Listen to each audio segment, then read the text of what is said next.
आजचा दिवस माझ्यासाठी खूप खास आहे, कारण आज एकाच दिवशी नागपंचमी आणि सोमवार आले आहेत. आज सकाळी लवकर उठून घरातील सगळी कामे आवरली आणि पूजेसाठी लागणारं सगळं साहित्य घेऊन मी महादेवाच्या मंदिरात गेले. आजच्या मी नागोबाची पूजा केली, महादेवाची पूजा केलेली आणि पशुपतीचे 5 सोमवार करण्याचा संकल्पही देखील घेतला.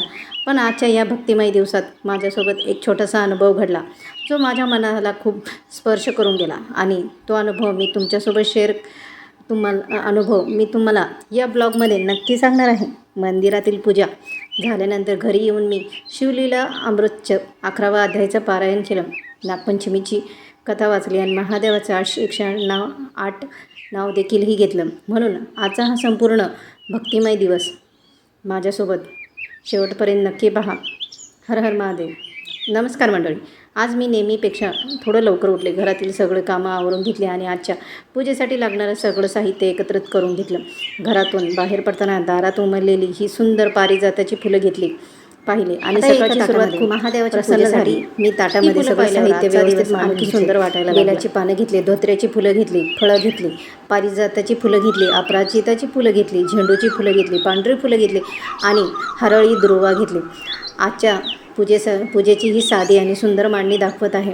चंदन, हळद, कुंकू, कापूर, फुलवाती, खडीसाखर, दूध, गंगाजल, तांदूळ, धूप, अगरबत्ती, डाळिंब, मोहरीचं तेल, पंचामृत, माचीस, गुळ, फुटाणे आणि नागोबासाठी लागणाऱ्या लाह्या. महादेवाच्या पूजेसाठी लागणारे हे सगळं साहित्य घेऊन मी मंदिराकडे निघाले. हे अगदी साधं आणि सोपं साहित्य होतं. आता हेच साहित्य आपण नागदेवतेची देखील ही पूजा करणार आहोत आणि यामध्ये आपण पशुपतीची देखील ही पूजा करणार आहोत. कारण आजच्या दिवशी, सोमवारच्या दिवशी, नागपंचमी आणि सोमवार दोन्ही एकत्र आल्यामुळे मला दोन्ही साहित्य एकखट्टीच घ्यावं लागले. त्यानंतर माचीस घेतली, अगरबत्ती घेतली, तांदूळ घेतलेला आपल्याला आणि माझ्या दारामधील मी जास्वंदाची लाल फुलं देखीलही घेतली आणि यामध्ये देवाला लावणारं विभूत देखीलही घेतलेलं आहे, पांढरं विभूत. आता चंदन घेतलेलं आहे. हे सर्व साहित्य घेऊन मी महादेवाच्या मंदिरात गेले. आज नागपंचमी आणि सोमवार असल्यामुळे मंदिरात भक्तांची खूप गर्दी होती. सगळीकडे भक्तिमय वातावरण होतं, घंटानाद होता आणि महादेवाच्या नामस्मरणाने मंदिर अगदी भरून गेलं होतं. सर्व भक्तांची पूजा झाल्यावर मी माझी पूजा करण्याची सुरुवात केली. सर्वात प्रथम मी तुपाचा दिवा लावला. त्यानंतर महादेवाच्या पिंडीवर दूध आणि गंगाजल अर्पण केलं. बेलाची पानं, फुलं, लाह्या, गूळ, फुटाणे, खडीसाखर आणि इतर पूजा साहित्य महादेवाला अर्पण केलं. आज पूजा करताना मनात एकच भावना होती, महादेवाच्या चरणी मनापासून प्रार्थना करण्याची आणि त्यांचा आशीर्वाद घ्यायचा. त्यानंतर हातात मूठभर मी तांदूळ घेतले आणि मनोभावाने पशुपतीचे 5 सोमवार उपवास आणि पूजा करण्याचा संकल्प देखीलही घेतला. हातावर पाणी सोडून आजपासून मी शिवमूठ वाहिली. शिवा महादेवा, माझी शिवमूठ ईश्वरा अर्पण करा. हातावर पाणी सोडून आजपासून माझ्या या 5 सोमवाराचा भक्तिमय प्रवासाची सुरुवात केली. महादेवाचा हा संकल्प पूर्ण करण्याची शक्ती द्यावी अशी मनापासून प्रार्थना केली. आता पूजा पूर्ण करून आरती केली आणि महादेवाच्या चरणी नमस्कार केला. पण मन खूप शांत झालं होतं. आता मंदिरातील पूजा पूर्ण करून मी घरी परतले, कारण घरी माझी अजून एक महत्त्वाची पूजा आणि शिवलीला अमृत पारायणाची तयारी बाकी होती. घरी आल्यावर सर्वप्रथम मी पारायणाची पूजा मांडण्याला सुरुवात केली. चौरंगावर मी स्वामी समर्थ महाराजांचा फोटो ठेवला. त्यानंतर समोर छोटा चौरंग ठेवून त्यावर पांढरा स्वच्छ कपडा आथरला. पितळाच्या ताटामध्ये स्वास्तिक काढलं.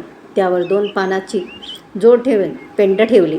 एका बाजूला पानावर 2 पानाच्या जोडवर गणपती बाप्पाची स्थापना केली आणि त्यावर त्यांना गुळ खोबऱ्याचा नैवेद्य ठेवला. दुसऱ्या बाजूला पानावर श्रीयंत्राची स्थापना केली. आता इथे मला माझा एक अनुभव तुम्हाला सांगायचा आहे. मी पूजा मांडणी करत असताना स्वामी समर्थ महाराजांच्या फोटोवर लाल फूल ठेवलं होतं. मी ते फूल अगदी अलगद ठेवलेलं नव्हतं, तरीही ते 2 ते 3 वेळा फोटोवरील खाली पडत होतं. सुरुवातीला मला वाटलं कदाचित फूल नीट ठेवलं गेलं नसेल, पण जेव्हा पुन्हा असं झालं तेव्हा माझ्या मनात वेगळीच भावना आली. माझ्या श्रद्धेनुसार स्वामी समर्थ महाराज आपल्या भक्तांना अशा छोट्या छोट्या प्रसंगातून आशीर्वादाची जाणीव करून देतात. असं मला मनापासून वाटलं. मी हा अनुभव अगदी खरं सांगते, कारण या क्षणी मला मनापासून खूप भावूक आणि प्रसन्न वाटलं. म्हणून हा छोटासा अनुभवही आजच्या ब्लॉगमध्ये तुमच्यासोबत शेअर करावासा वाटला. श्री स्वामी समर्थ. यानंतर एका बाजूला तेलाचा दिवा आणि दुसऱ्या बाजूला तुपाचा दिवा लावला. अगरबत्ती, धूप लावला आणि माझ्याकडं उतरंड आहे.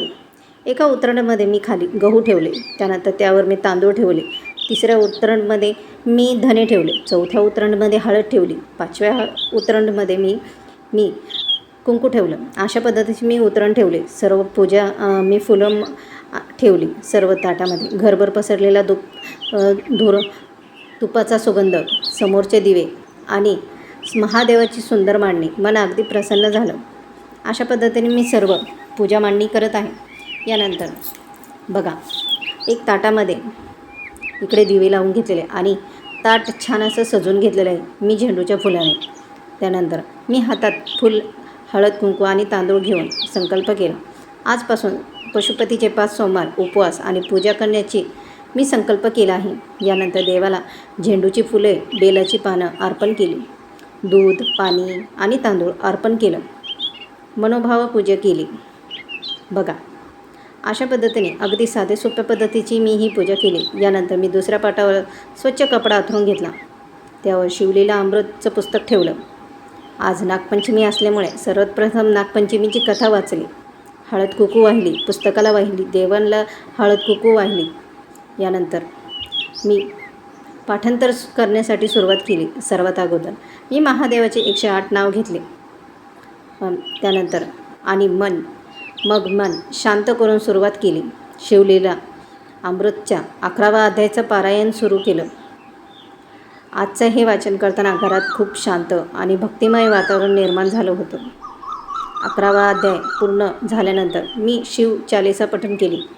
आपल्याला जर पूर्ण शिवलीला अमृतचं पठण होत नसेल 15वा अध्याय, तर फक्त 11वा जरी अध्याय तुम्ही वाचला तरी देखील तेवढंच पुण्यफळ मिळतं. अशा पद्धतीने मी 11वा अध्याय पूर्ण वाचून घेतला. व्हिडिओमध्ये दाखवल्याप्रमाणे देवाची मी सर्व 108 नावं घेतली, शिव चालीसा वाचली, शिवस्तुती वाचली. अशा पद्धतीने मी सर्व पूजा करून घेतली. या पूजेसाठी मला 1 तास पूर्ण लागला आणि त्यानंतर मी ही लवकर पूजा आवरून घेतली, कारण मला पशुपतीचे 4था प्रहार म्हणजे दिवस मावळता देखील ही एक पूजा असते. आपल्याला मला ती पूजा करण्यासाठी जायचं होतं. त्यासाठी मी ही पूजा लवकर आवरून घेतली. त्यानंतर गणपती बाप्पाची मी छान 11वा अध्याय पूर्ण झाल्यावर शिवचालीसाचं पठण केलं. यानंतर हे बघा, मी सारखं पूजा करताना हे फुलं असं पडत होतं. व्हिडिओमध्ये बघा, हा अनुभव मी तुमच्यासोबत शेअर केला, कारण महाराज आपल्याला त्यांच्या उपस्थितीचं अशाच पद्धतीने आपल्याला अनुभव देतात. ते आपण पूजा करताना आपल्या अवतीभोवती असतात, आपल्याला बघत असतात, आपली पूजा मांडणी बघत असतात आणि आपल्याला आशीर्वाद देत असतात. त्यानंतर मी गणपती बाप्पाची आरती केली, महादेवाची आरती केली. आरतीच्या प्रकाशात आजची ही पूजा पूर्ण झाली. शेवटी देवाजवळ मनापासून प्रार्थना केली, माझ्या घरात नेहमी सुख, समृद्धी, शांती, आरोग्य, धनधान्य, बरकत दे. घरातील प्रत्येक व्यक्तीला आरोग्य, आनंद आणि समाधान मिळू दे आणि सर्वांच्या आयुष्यात महादेवाची कृपा राहू दे. अशा पद्धतीने आज मी संपूर्ण घरात कापूर फिरवून ही पूजा पूर्ण केली. अशा प्रकारे माझा आजचा नागपंचमी आणि सोमवारचा भक्तिमय दिवस पूर्ण झाला. नागदेवताची पूजा, महादेवाची पूजा, पशुपतीचे 5 सोमवार करण्याचा संकल्प, स्वामी समर्थाचा मनाला स्पर्श करून गेलेला अनुभव आणि शिवलीला अमृतचा 11वा अध्यायाचं पारायण. आजचा दिवस माझ्यासाठी खरंच खूप खास राहिला. तुम्हालाही आजचा हा भक्तिमय ब्लॉग असा आवडला असेल तर कमेंटमध्ये नक्की लाईक करा आणि कमेंटमध्ये नक्की सांगा आणि सबस्क्राईब करायला विसरू नका.